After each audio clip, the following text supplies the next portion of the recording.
Una busta contenente 2 proiettili è stata recapitata nella giornata di ieri al sindaco di Montevago e presidente della commissione salute all'ARS, l'onorevole Margherita La Rocca Ruvolo. La busta, con all'interno un santino della Madonna delle Lacrime e una foto di Papa Francesco con una bimba in braccio, è stata consegnata dal portalettere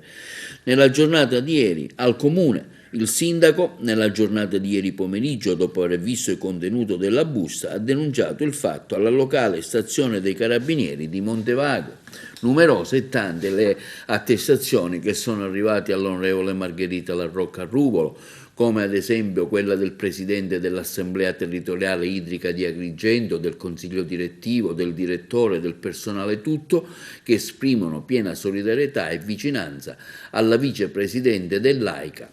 per l'ignobile gesto di viltà subito.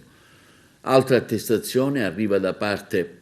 dell'onorevole Claudio Fava, nella qualità di presidente della Commissione parlamentare antimafia dell'Assemblea regionale siciliana, come afferma che a nome mio e personale dell'intera Commissione voglio farle arrivare il nostro affetto e la nostra preoccupazione per quanto le è accaduto. Sono certo che magistratura e inquirenti, continua Fava, sapranno dare luce presto e bene su queste minacce.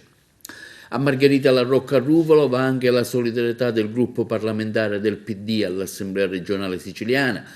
dove scrive nel comunicato stampa: va la mia solidarietà personale e quella dei deputati del gruppo PD e Giuseppe Lupo, capogruppo del Partito Democratico, a proposito delle intimidazioni rivolte al sindaco di Montevago. Solidarietà arriva anche dal consigliere comunale capogruppo di Forza Italia al comune di Agrigento Simone Gramaglia, che rivolge solidarietà e sostegno verso l'onorevole Margherita La Rocca Ruvolo, destinataria di 2 pallottole recapitate dentro una busta.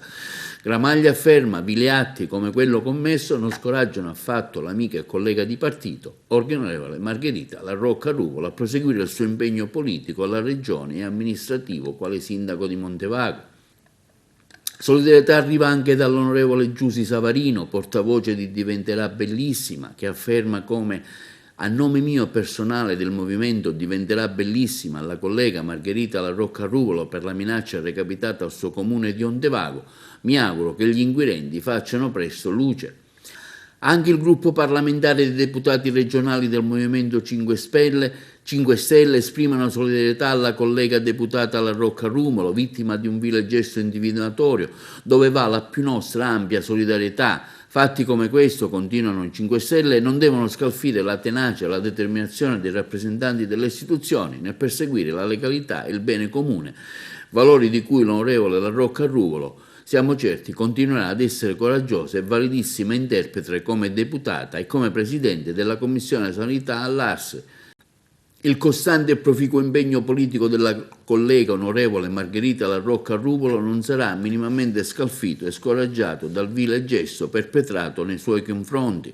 Così il vice coordinatore regionale di Forza Italia, onorevole Riccardo Gallo, che interviene a seguito dell'intimidazione subita dalla presidente della Commissione Sanità Margherita La Rocca Ruvolo. L'onorevole Gallo aggiunge: a nome mio e di tutta Forza Italia Agrigentina rivolgo un forte abbraccio di solidarietà all'amica Margherita, rinnovando le stima, fiducia e incoraggiandola a proseguire il proprio lavoro nell'interesse delle comunità rappresentate. Purtroppo, continua l'onorevole Riccardo Gallo, in Sicilia l'incarico politico e amministrativo è ancora oggetto di tentativi di condizionamento che, respinti, si trasformano in minacce e intimidazioni. L'onorevole La Rocca Ruvolo, con la quale abbiamo condiviso iniziative di governo, ha tutte le doti umane e le capacità per reagire e riprendere il cammino ancora con maggiore determinazione verso i migliori traguardi possibili, conclude il comunicato dell'onorevole Riccardo Gallo di Forza Italia.